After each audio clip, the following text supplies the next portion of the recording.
Good morning. Good morning. Good morning. I'm super excited about this one. And this is actually really good timing I have with me today, Ben Taylor, Pure Motivations, Pure Raw Motivations, excuse me. Love following your Instagram feed. We've had some good conversations over the last year. And as you and I were kind of preparing for the show, I was talking about just a reflection of where this show is actually where it started and where it is kind of ending up in 24. And I'm excited about that because I look at where I've been in my own journey. When I created this podcast, I had zero idea why. I just knew that I had a story and I had a voice that had to get out. And you being on the show really, again, I'm so excited because as I was sharing with you a couple of weeks ago, I sent a message, a text message to a friend of mine. And this person was a really, really good friend. We did everything together. Our families did everything together. And in the 8 years that I lived in this neighborhood, I became a different version of who I am today. But in the beginning, I was narcissist. I mean, if you were to ask anybody in my circle, anyone who knew me, I was a narcissist. And he actually responded back to me when I asked him, I'm not 100% sure what happened in our friendship. He sent me a message back and he said, "You're a narcissist. That's why." And I took a step back and I immediately thought of you, Ben. And I'm like, wow, this is so fitting. Gotta Right. have you on my show. So welcome. And Awesome. It's glad to be tell here. me a little bit about yourself. Yeah. So growing up, I never really had one place that I was locked down. So 2 weeks after I was born, I was on the road. My dad was an evangelist. And so we traveled to 40 to 45 churches a year. So pretty much moving like every week up until I was about 13. And so there's initial pieces that affected me, obviously early on with not having like a stable home life because we are always in different places. And then moving into high school, started to like attach to different people, started to go through this cycle of looking for like validation from other people, trying to be able to, just continue conversations, then continue with this girlfriend, that kind of thing, which led into college. And that started more of like a cycle, just of relationships. And there was always someone there or someone like on the side ready to take another person's place. Like I was never alone. There was always like, if this person didn't work out, then I had someone else I could text or someone else I could call, kind of thing. So there's always a rotational supply in one sense of different people. And then coming out of college, I met my wife. And at that point, I was kind of like, here's the next thing. Like the last one, I almost got engaged. This one, now I'm going to get engaged. Now I'm going to get married. And I thought that was going to fix some of those cravings, some of that cycle, some of the selfish piece inside of me. And it didn't. And so about a year into marriage is when I started into the first affair. And that continued for a year or so until that exploded and blew up in so many different ways. And there was this piece of like, okay, I don't know what I'm doing. I shouldn't have done that. There's always like thoughts and everything that initially went to my church and like my pastor. And at that time started down this whole thing of where they're trying to pretty much eventually like kick me out of the church. And at that point, I'm like, I'm apologizing. Like, I'm sorry. Like, I don't know what, there's all this stuff. And I didn't know what I was dealing with. I didn't know how deep seated a lot of this stuff was inside my head. And so went through that whole process, thought, okay, now I'm better, next affair. And so ended up having a total of 5 different affairs over about a 7 year period of time, and got to the place where it ended up having me lose my job. Lost my wife and my daughter for a period of time. They moved out of state for a little bit over 5 months. And a lot of life just kind of came crashing down. The ironic thing is, from my perspective, it still didn't bother me. There was still like a piece of, okay, now she's finally gone. So now I can do what I want. I can go be with who I want. Like there's just like this, like, okay, good. At this time, I'd also been working on myself in little nuances and little ways. One of that was I learned about shame, going through Brene Brown's book Daring Greatly, and discovered, okay, I have shame in my life. Didn't know that. It was like a new thing. Read a book on like emotional intelligence of like, okay, I don't connect with emotions. I don't connect with people. Then I had a conversation one time with my wife before she left, that there was this conversation. We were in the kitchen and I was like, I've been thinking like I really don't care about people. Like it just doesn't, like, people don't really like matter to me and stuff like that. And I was like, maybe I'm like a sociopath or something. And she was like, okay, let's look it up. So we looked it up. And then I didn't know at that time, she'd already been looking at narcissistic content, stuff like that. She was like, no, maybe you're a narcissist. And I was like, no way that I'm a narcissist. And I ended up trying to flip it around. So flip it around, like blame her, and then flip it around and went to other people, friends, coworkers, and other fair partners to have them go back and tell her, hey, he's not a narcissist, just to try to convince the delusion that I wasn't that way. But then it kind of started like slowly chipping away at different pieces of my ego. I got sent to a sex addiction intensive. That was really just eye opening in a lot of different ways. But what it opened up my eyesight as I walked away from it, because by that time I'd started looking up stuff of narcissism, so I knew how to like prove her wrong that I wasn't. But even though I knew there's pieces, I'm like, okay. And so when I walked away from the sex addiction intensive, I was kind of like, it was good and bad. I was kind of like, well, it's good because like I know for sure I'm not a sex addict based on everything I went through and based on everything that happened inside the intensive. But then I was like, well, like this actually does mean I'm a narcissist, because like this is the outpouring of how I'm actually showing up. And there's also a piece of like relief, because for me, I was finally able to pinpoint and start to identify it. At that time, I'd been going to EMDR therapy for about 6 months, and then I started into regular talk therapy. I went into Wake Up Warrior Challenge. That's where I first got introduced to Garrett and that whole process, and discovered and realized the lies that I had in my life. At that time, there was still lies underneath sedation of lies underneath sedation, because when I went through the challenge, I was in the middle of pieces of the fifth affair. So there was still like, hey, I'm being honest, but I'm still lying. There's so many different moving parts to it. But over a period of time, the work that I started to do inside of Warrior, stacking core four, the things that I started to do as my schedule changed and I was able to make it like a very much priority of my everyday life. That's really one of the main pieces, along with therapy and God, that started to shift like my perspective. My wife came back after 5 months to be able to get some stuff in the house because the next season was approaching. She only took clothes for a certain period of time. And when she came back, she noticed there was a little bit of difference in me. Like I asked about her day, like I asked about her, and it was more like genuine. It wasn't just like checking the box kind of a thing. And through that period of time, she's like, okay, I'll give it a week. I'll give it a month, and slowly continue to progress forward, where we've both been in therapy for multiple years now. We got into couples therapy after we'd both been in therapy for at least like 2 years at that point, and then slowly started to repair and rebuild. And then this past year has been probably the most amazing year just of our relationship and the rebirth that it's had in so many different ways of engaging in each other, engaging in trips, engaging in stuff to kind of pull me out of my shell and pull me out of my aspect of just like vulnerability, because that's like a piece that I'm always scared of and always running away from, just from the piece of narcissism. So that's my life in a snapshot. There you go. Wow, that's such an incredible story. So there's a couple of things that kind of like immediately come to mind. So your dad's an evangelist. So you obviously have this rooted Christianity, if you will. And I use the word rooted because I think so much of us, or so many of us, actually grow up in a Christian home, and it's almost toxic. And the rootedness that we have is almost a version of God and a version of Jesus that, quite honestly, I just don't find in the Bible. I mean, I look at that and I talk freely about how I was sexually abused as a child. And then when you have that conversation of sin that's stacked on top of that guilt, it's almost like you learn to process it. And it's crazy as I'm listening to you, a lot of the same tendencies. I mean, absolutely narcissist. I was able to compartmentalize every area of my life. You could be gone tomorrow and I could just easily compartmentalize that. And even thinking about just the growing up in the Christian home, it doesn't bring solid memories. So for you, I mean, how did growing up in a home and having all of these things that you're going through, I mean, how did that have any impact on you? Or did it?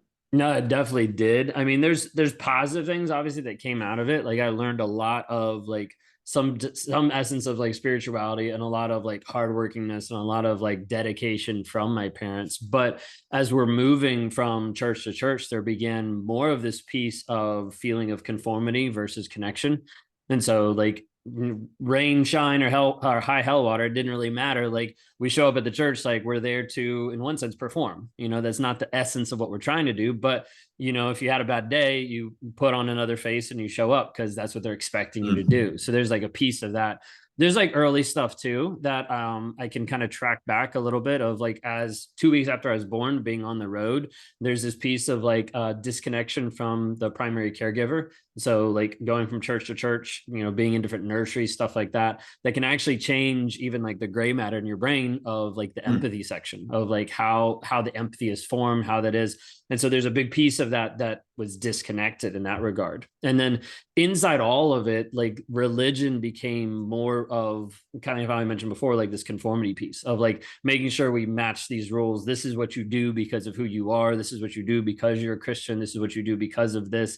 And it oftentimes put it in a frame where it wasn't safe for me to ask questions, or was it safe for me to express the opposite? Like, I know I'm supposed to do this, but like, what if I don't want to? Like what it like it there's not an entertainment of that. There's just kind of like, no, you will conform. And part of that is the culture that, growing up in Christian wise, and also the part of this culture, just like era wise of like my parents and what they came out of, all this kind of stuff. Everybody's dealing with their own version, their own aspects of trauma, or trying to figure out how the hell do we put all the pieces back together and as we keep moving forward. So yeah, there's a lot of things that definitely affected me growing up, just perspective wise, for sure.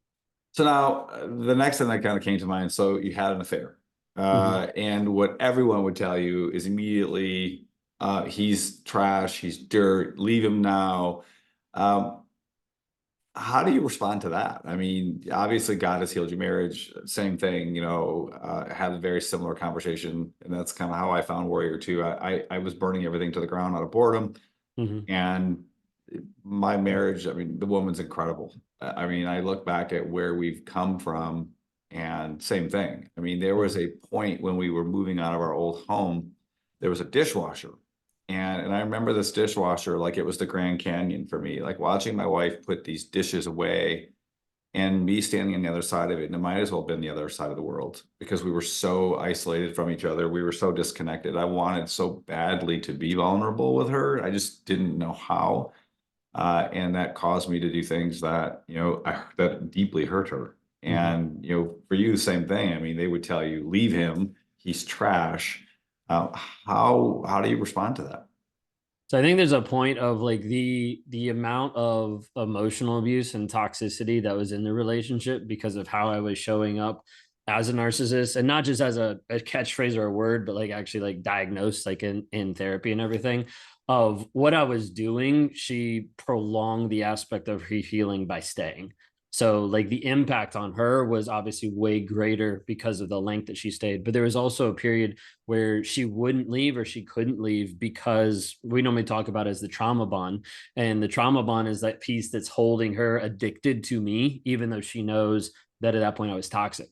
So a lot of times when I'm working with different clients and I'm trying to coach different people, helping them in these type of relationships, it's really having them take a really close evaluation of the facts of like what's actually going on, to be able to see, okay, is he showing up honest? Is he showing up vulnerable? Is he actually showing consistent working on change? Like, are you actually seeing progress or not? Because if there's not this level of honesty, then the person should leave. And that doesn't mean that that other person is or isn't trash. It's just saying, hey, the facts are this person isn't honest with themselves, isn't honest with you. You can't really build any type of relationship on that. So there was a piece that if my wife would have left sooner, there definitely would have been her finding her healing. And she didn't really step fully into her healing. And the majority of times when you're in that deep and that toxic of an environment, you normally can't heal fully unless you're separated for a period of time, or unless like everything's off the table, so that that person. And when she left, that was probably the biggest piece. She'd already been in therapy for a good while,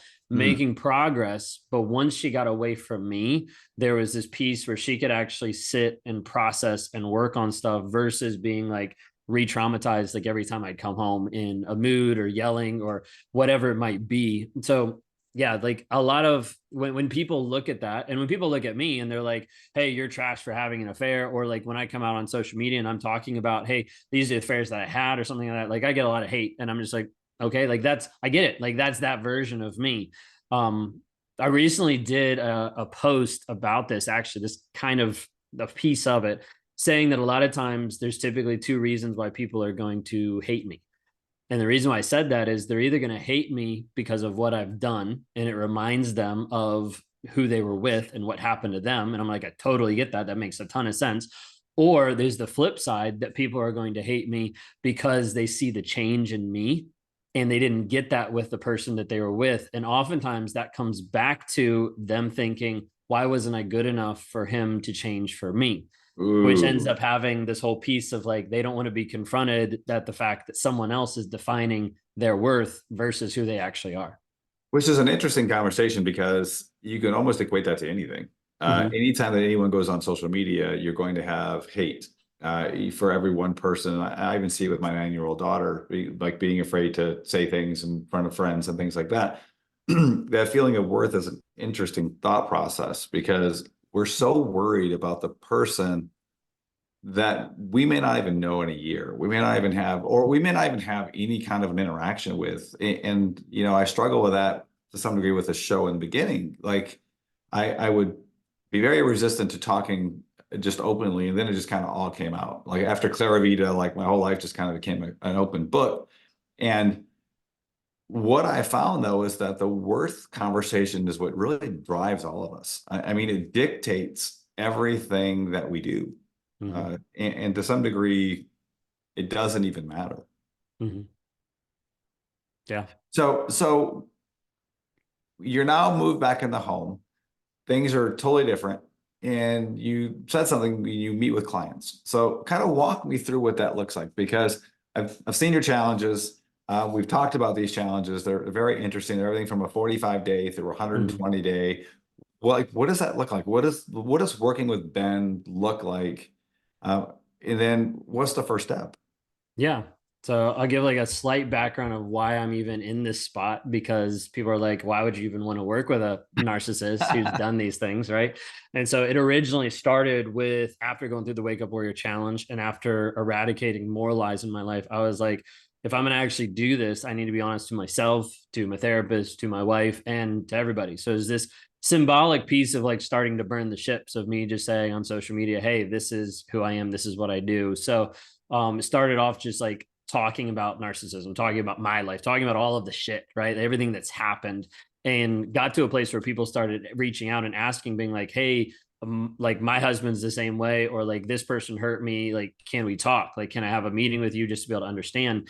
And so I started meeting with clients, like just one on one, kind of working through answering questions, and started to notice different patterns, different things that everyone was struggling with in different aspects. So we started combining stuff into an overall challenge. And we started with a 7-day challenge. We have a 45-day challenge. Then we have our Thriver community, which is our biggest program that we run, helping people actually go from a victim to a survivor to a thriver, to continue to grow, heal, and develop.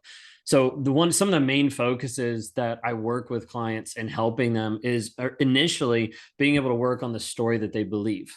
Narcissists have this capability to rewrite history. So basically, looking at something that is true, for instance, like, hey, I cheated on you, looking at something as true and changing it to false. I never cheated on you. I was faithful. And so sometimes, even though that's a basic example, a lot of times when people are with a toxic person, they have started to believe lies placed upon them from the toxic person, and then their own lies that they believe about their own worth, their own value, and vice versa, back and forth. And so we go through this process of helping people rewire the story they believe. So narcissists rewrite, change true to false. We try to help people rewire, which is going from false back to true. So understanding, hey, he told you that he was faithful, but the evidence, the facts actually show he cheated on you.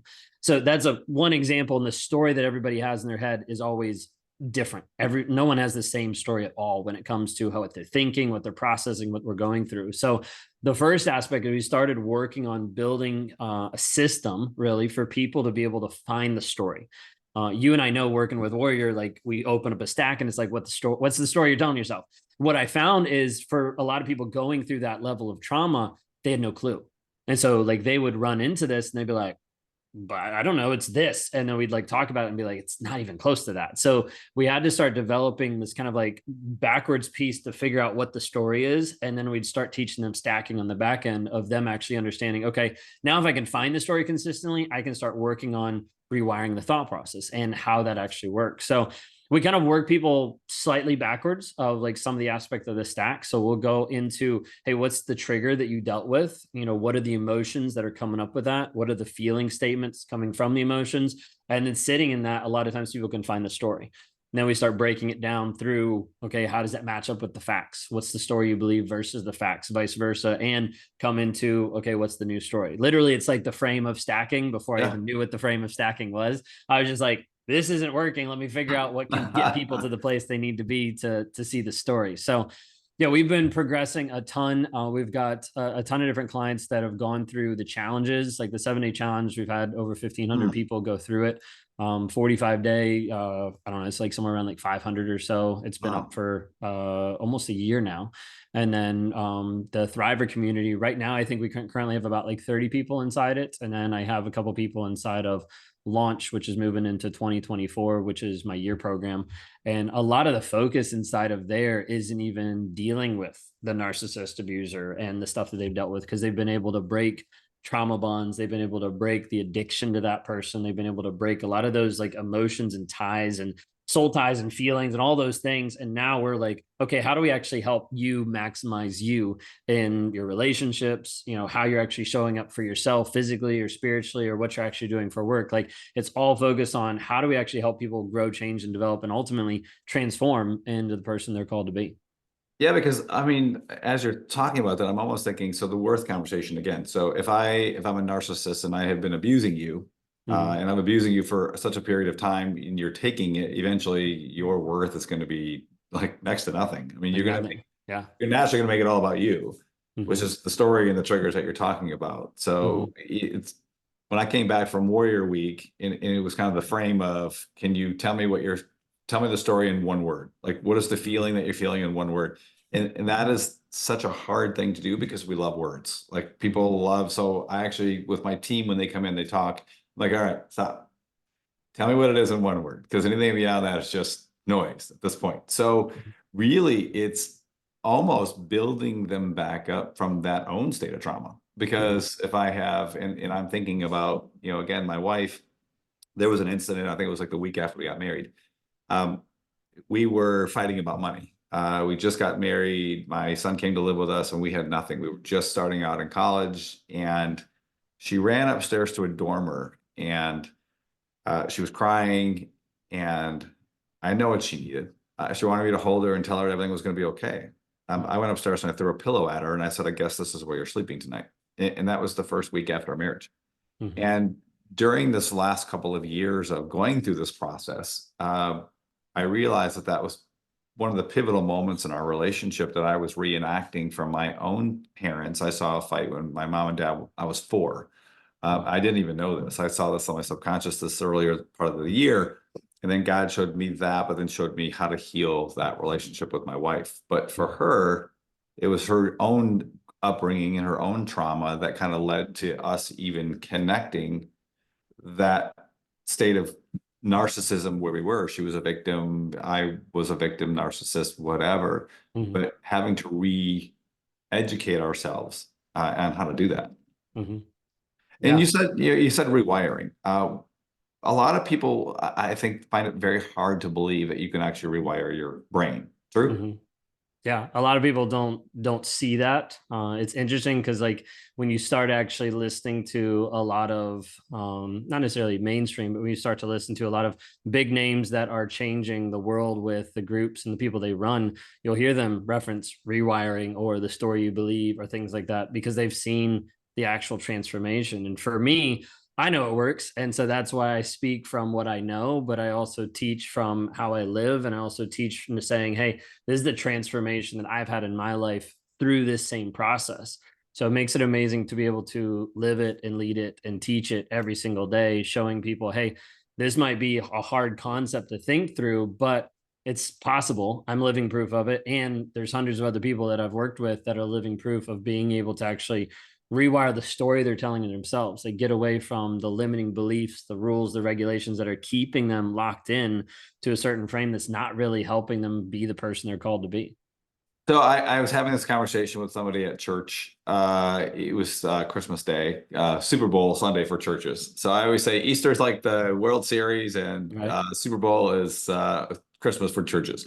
So But and true. I was sharing something very similar to that. So I was telling him that the average person actually has 65 to 70,000 thoughts a day. Those thoughts begin as early as 9 and they stop right around the age of 35.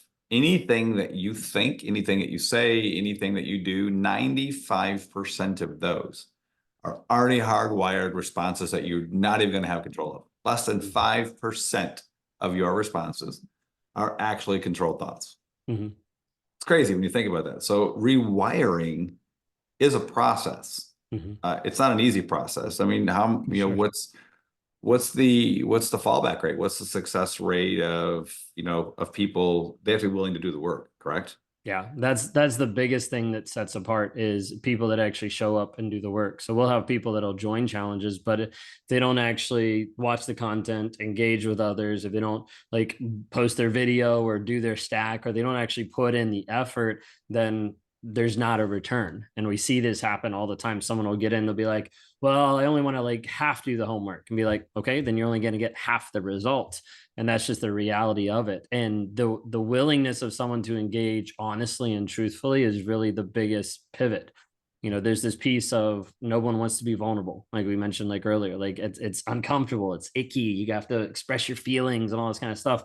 But vulnerability is the gateway to change. And so if there's not this piece of vulnerability, no true change, no true transformation can even happen in a person's life until they're willing to be vulnerable with themselves. And oftentimes that, explodes into other lives too, of being invulnerable to everybody. But isn't that what we're taught as men? Mm-hmm. To hold it in. I mean, we're taught to be the man, to be strong. We should just go out and do and not put our feelings out there. I mean, I Right. have a 7-year-old son, and he's very emotional, very sensitive.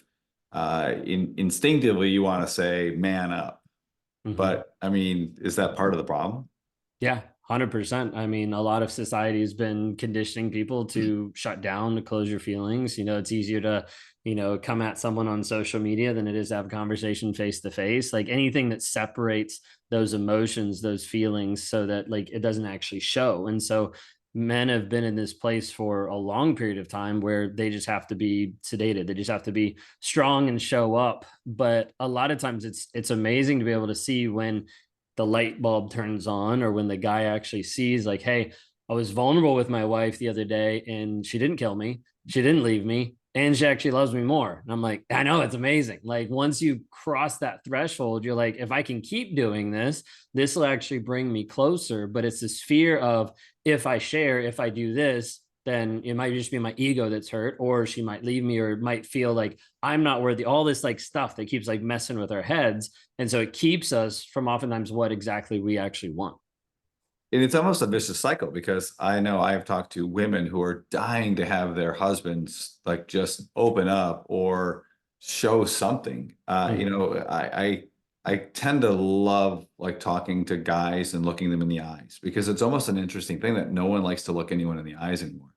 You'll get like a quick turn, and it's like, where is that guy? Where are you in Mm-hmm. there? I know you're in there somewhere. But then that reflects into their overall marriages, or they hide behind sports, or they hide behind their children's sports. Mm-hmm. And then you hear this from the wives, like, I just want my husband to show up and to just be there, or I don't feel loved, or I don't feel this connection. So it's kind of a vicious circle, don't you think? 100%. I agree. So where do we go from here? We're at the end of 23. Mm-hmm. 24 is right here. You and I were talking, you're doing some planning, you were sharing some of the stuff that you're doing in the challenge, and you're getting ready to launch another one. So what's in it for you for 24? Yeah, no, I'm super excited just for 2024. There's going to be a lot of changes and like modifications to the stuff that we're doing just on a daily basis, of how I'm showing up, not just to my own community and tribe, but to like social media, of how we're engaging in different ways to try to be able to help show people and showcase to people like, this is what we do. This is how we help you. This is the problem that you're seeing. This is the potential of where you can actually go if you're willing to put in the work. So moving into 2024 is really exciting, just as we launch a whole nother program that's going to be going for the 2024 year, but also just having the people that we currently have run with us long term. That's where I think it gets the most exciting, is when you see people that are engaging and going from month to month, maximizing and growing themselves. Like when they come back, I just had one of my clients that's in launch message me the other day, and she was like, thank you so much. She's like, here's the book. It's in a review. It's getting published like tomorrow, kind of a thing. She's like, I never would actually have done this like if you hadn't been here. And so it's been really neat just to see. It's those wins that make the entire trip worth it, because I'm able to heal myself as I help lead others. And I'm able to see other people get healed through this whole process as we grow and develop moving into next year. Wow. So, that really was the whole, again, impetus for starting this show, was that there's a cost to doing nothing, whether that be in a relationship, whether that be in helping someone transform, where they're going to write a book and they're going to do things that they've always wanted to do. Ben, you were like living proof of what it is to do something. I know it was a struggle for you. I mean, you certainly have overcome. I want every listener that's on the show to be able to listen, to be able to see that transformation is possible. I mean, you're a living example of this. And as I just kind of reflect on where we're going to be, for 24, I'm excited about the show and the direction that we're heading. We're bringing a lot of different things in here about things like this, things that business owners, CEOs, executives, but even employees, these are things that we all struggle with. And unfortunately, we show up at work in those things. And I see a lot of employers, I see a lot of clients just in what we do on the healthcare side. There are things that are happening underneath the surface that we don't even know about, that I really want to tackle on the show, things that God has kind of moved me into a direction that I didn't even see coming. So Ben Taylor, thank you so much for joining me today. Yeah, And absolutely. It's great to this be is here. Alan Wiederhold. There's a cost to doing nothing. And I will put up all of Ben's contact information into my show notes. And we'll let people know how to find you and get maybe enrolled in one of your challenges. So if you are a narcissist, or you think you have narcissistic tendencies, Ben is your guy. I mean, I've watched him over the last year, and he's an incredible guy. So I'm excited to see what you do in 24. Thank you. Appreciate it.